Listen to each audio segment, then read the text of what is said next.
کسی دیہات میں ایک کسان رہتا تھا جس کا نام احمد تھا۔ احمد کے 3 بیٹے تھے جو اپنے گھر میں بہت ہی خوش تھے، لیکن وہ کسان احمد ایک بات سے بہت پریشان رہتا تھا۔ اس کے تینوں بیٹے بہت سست اور کام چور تھے۔ وہ کام کاج میں بالکل بھی اپنے والد کی مدد نہیں کرتے تھے۔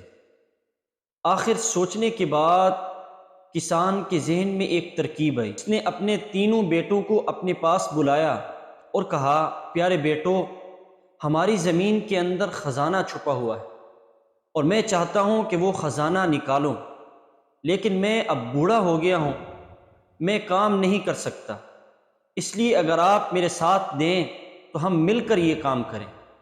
بیٹے اس پر راضی ہو گئے اور انہوں نے زمین کو کھودنا شروع کر دیا، لیکن انہیں خزانہ نہ ملا۔ انہیں بہت غصہ آیا کہ ان کے والد نے ان سے جھوٹ بولا ہے۔ انہوں نے اپنے والد سے شکایت کی تو والد نے کہا، میں کیسے جھوٹ بول سکتا ہوں؟ جھوٹ بولنا تو گندی اور بری عادت ہے اور مسلمان کبھی جھوٹا نہیں ہوتا، اس لیے میں کیسے جھوٹ بول سکتا ہوں؟ میں نے تمہیں کہا تھا کہ زمین میں خزانہ ہے۔ میرے بیٹو، یہ جھوٹ نہیں بلکہ سچ ہے، لیکن تم جلدی کر رہے ہو اور جلدی شیطان کا کام ہوتا ہے۔ آؤ میرے ساتھ، جو میں تمہیں کہوں وہ کرتے جاؤ۔ یہ بیج لو اور زمین کے اندر ڈالو۔ جب تمام بیٹوں نے بیج زمین میں ڈال لیے تو کہا، آؤ اب وضو کرو اور نماز پڑھو۔ سب نے وضو کیا اور نماز پڑھی۔ نماز پڑھ کے اللہ سے دعا کی، اللہ تعالیٰ نے بارش برسائی۔